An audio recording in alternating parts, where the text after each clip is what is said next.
We always want to shoot for upside when we get in the back half of these fantasy drafts, and one way to do it is draft rookie running backs, because throughout the season, a lot of times they get their opportunity and they can showcase what they can do, and a lot of times they go off, and they go off in a big way, and that's one way you can capture upside. In rounds 12 through 15, we got about 4 running backs coming off the board in ADP that you want to look at, and you want to know where they're coming off the board, and you may want to shoot your shot on them. We're going to cover them all today, going off these running backs. First one, though, is Tank Bigsby, and underdog ADP is being drafted in the 12th round. Shares the backfield with Travis Etienne, is in one of the best offenses in the league, productive, not one of the most productive running backs in last year's class, but he does have third-round draft capital. The team made a premium to draft him. Averaged 4.16 yards after contact per attempt. Looks like he's going to get a lot of work between the tackles, short yardage, goal line, and work his way up to more opportunity. If something happens to ETN, you know he's the next guy up. Very talented running back in a volume-heavy offense that can move the football. That's only getting better. They added Calvin Ridley. They have more talent now. Trevor Lawrence is further into his development. Tank Bigsby could be an upside get here in the later rounds, especially when things start to break down with this team throughout the year.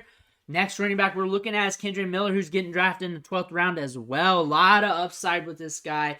Sharing the backfield with Jamal Williams and Alvin Kamara. Alvin Kamara's got that legal situation we're all keeping an eye on. Jamal Williams was signed this offseason, but they still drafted him in the 3rd round. One of the most explosive running backs in this year's draft. He could be a guy that could take over and become an RB1 this season in the back half or something like that. If attrition makes its way into this offense, we could see that happen. Averaged 3.64 yards after contact per attempt, almost 1,400 yards last year. A tremendous size-adjusted athlete.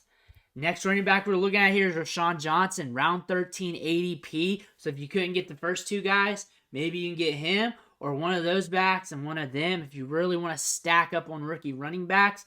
But look at the running backs he's sharing the backfield with here. Khalil Herbert, Deontay Foreman. Attrition happens. These guys have not had a clean bill of health throughout their career. Khalil Herbert had injuries last year. Deontay Foreman had injuries off and on throughout his career.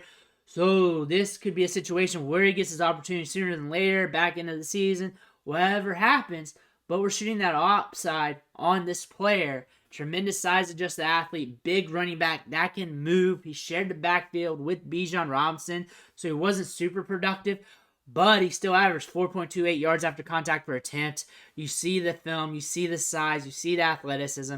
He was the first running back drafted on day 3 in the 4th round and was one of the top running back prospects in this year's class. And then going all the way to the 15th round, Taj Spears is coming off the board. Derrick Henry is the incumbent starter. Thing about this, he's older, gets a lot of volume, and you know how running backs work. They always get their times where they're nicked up throughout the year. Maybe that happens with Henry. We're not predicting injuries, but that's just part of the game. They spent a 3rd round pick on him. This is a run-heavy offense, so if something happens to him, he's going to get some opportunities. Averaged 4.55 yards after contact per attempt. Had a tremendous season last year. You look at the tape, you see a smaller running back, but you also see a smaller running back that can do it between tackles a little bit, catch the ball in the backfield, very explosive in space, can really be a home run threat, and he has to hold it down for like 3-4 games.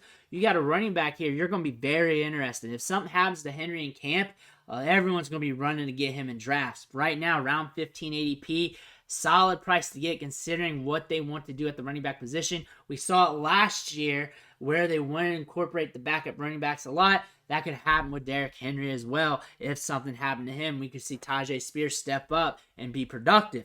Here we go with the ADP so you can get an idea what the board looks like. So we got other running backs available that you could go with. A lot of them have some upside. Some of them are unknown. Some of them are guys that you know that if something happens, they can be productive. But you're also missing out on top tier upside as well. Also, other positions, wide receivers starting to get zapped. Wide receivers really starting to get zapped in this part of the draft, mainly because a lot of people are drafting up at wide receivers at rounds 1, 5, 6, 7. They're getting their wide receivers earlier than usual. We're seeing that more in ADP and in drafts. People are really, really going more 0 RB, more wide receiver focused earlier in the drafts compared to earlier times. You're seeing that also. Quarterbacks, people are getting their quarterback 2, people getting their tight end 2 or waiting on tight end. But here, the upside is at running back. You also have other positions you can look at. You have other running backs you can look at. But again, the rookie running backs hold a lot of upside because they are a big unknown. This is a stellar running back class. So even these guys fall in the 3rd, 4th round area, again, this is a steeper batch of talent compared to other years. So you're getting a group of talent here that's a little bit better compared to previous seasons, and you're catching them at very cheap price tags with no sunk cost involved, which means that if you're done with them, you need to move on. You can cut bait like that, move on to another running back off the waiver wire, wide receiver, whatever you need. But at this point of the draft, shooting for upside and taking that risk is always a good thing because there's really no risk here once you hit those double-digit rounds. I want to hear your thoughts and comments below. Which rookies you trying to get in your draft? I want to hear about it. Make sure you hit that subscribe button on the way out.